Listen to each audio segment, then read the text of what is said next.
नमस्कार, लोकमंच न्यूज देख रहे हैं आप और मैं हूं आपके साथ साक्षी। आगामी लोकसभा चुनाव में भारतीय जनता पार्टी पूरी मजबूती के साथ मैदान में उतर गई है। पार्टी की ओर से चुनाव को देखते हुए क्या रणनीति होगी, उसे लेकर आज एक बड़ी बैठक हुई। इस बैठक में पार्टी ने चुनाव को लेकर पूरा फाइनल यूपी प्लान तैयार किया। इस बैठक में प्रदेश की सभी लोकसभा सीटों को कैसे साधा जाए और कितनी रैलियां होंगी, इन तमाम बातों को लेकर चर्चा की गई।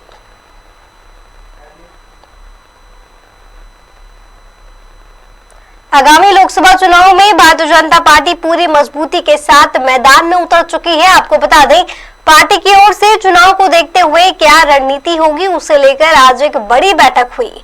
इस बैठक में पार्टी ने चुनाव को लेकर पूरा फाइनल यूपी प्लान तैयार किया। इस बैठक में प्रदेश की सभी लोकसभा सीटों को कैसे साधा जाए और कितनी रैलियां होंगी, इन तमाम बातों को लेकर चर्चा की गई। इस मुद्दे पर खास चर्चा के लिए हमारे साथ भाजपा नेता सचिदानंद पांडे जुड़ गए हैं। जी, पार्टी की ओर से चुनाव को देखते हुए ये जो बड़ी बैठक हुई है, उसमें क्या कुछ निर्णय लिया गया? जी धन्यवाद। देखिए, इस चुनाव को मद्देनजर रखते हुए जो हमारा शीर्ष नेतृत्व है वो बहुत ही गंभीर है कि हम 80 की 80 सीट कैसे जीत सकते हैं। जो हमारी नीतियां हैं, जो हमारे लाभ हैं, वो जनता तक पहुंचे नहीं पहुंचे हैं, किस दिशा में हमको चलना है और उस सही दिशा में चल के जो है विरोधी जो है उनको जो है ध्वस्त करना है।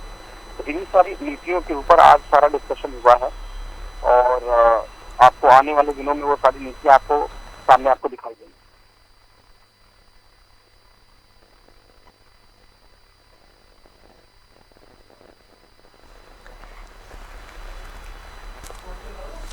सचिदानंद जी, अगर यूपी के प्लान की बात करें तो यूपी में सीटें साधने के लिए क्या कुछ रणनीति बनाई गई है? देखिए, जैसा कि मैंने आपको बताया रणनीति की, तो रणनीति जो बहुत साफ है कि आप किस प्रकार जो है विरोधियों को पस्त करेंगे। आपकी जो लाभकारी नीतियां हैं वो आप ग्राम स्तर तक पहुंचाइए।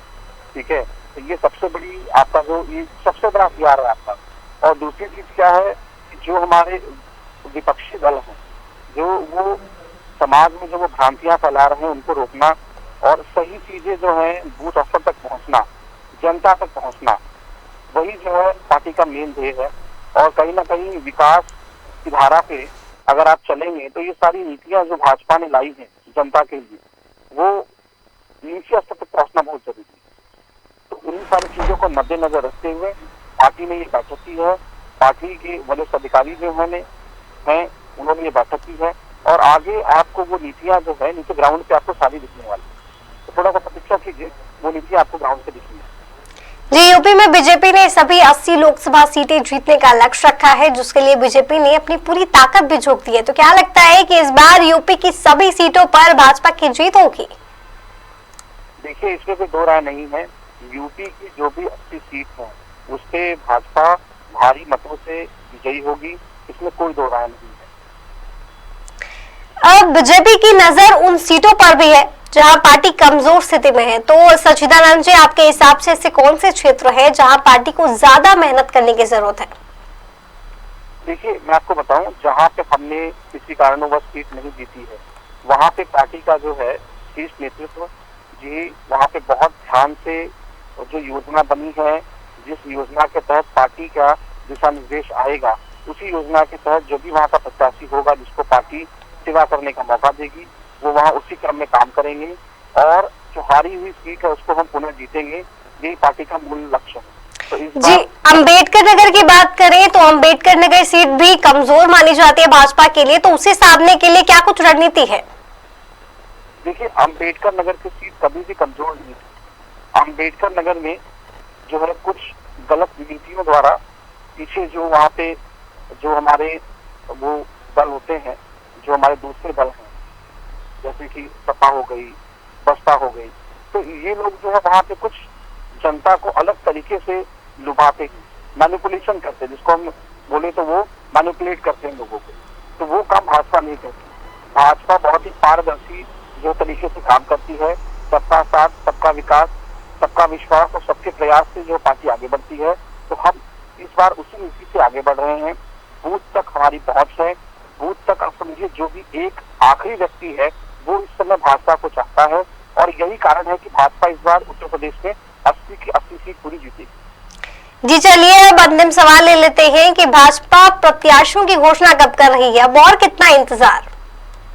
देखिए, अब ये प्रत्याशियों की घोषणा जो है ये शीर्ष नेतृत्व का काम है, बट आपको हम ये जरूर बता दें कि आने वाले 15 से 20 दिनों के अंदर आपके सामने वो सारे प्रत्याशियों के नाम प्रस्तुत हो जाएंगे।